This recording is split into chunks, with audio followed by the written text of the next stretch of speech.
तत्काल टिकट फगुओ बयाइल निकट हो लेला तत्काल टिकट फगुओ बयाइल निकट जियर के पीरा बुझरा जी हरदम जे रहबा बंगलो न होई बुलार गोर राजा जी हरदम जे रहबा बंगलो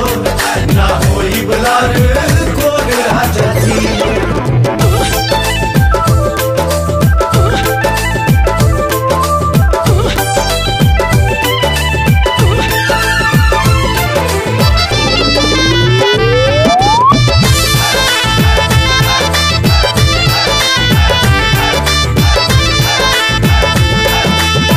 किन किन धैले बानी ढेर के खेलावाना ए हो किन किन धैले बानी ढेर के खेलावाना खेले वाला कहिया आई सैया बतावाना आज कन्फर्म कर राजा जी बनू हो हरदम जे रहबा बंगलो न होई बुलार गोर राजा जी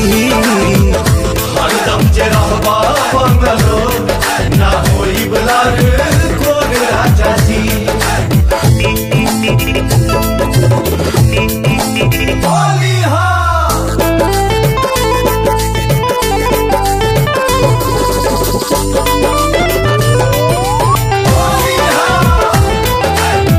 सुना सुना लागेला से जरिया तोहरा बीना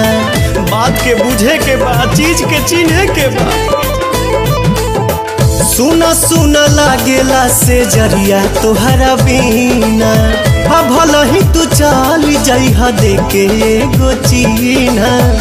बन के पवनवाया जरा जी चढ़ जाए दीपक हरदम जे रहबा बंगलो न होई बुलार गोर राजा जी हरदम जे रहबा बंगलो न होई बुलार गोर राजा जी। आई तबे नु टेरी कटन खाई रसगुल्ला पेन हब।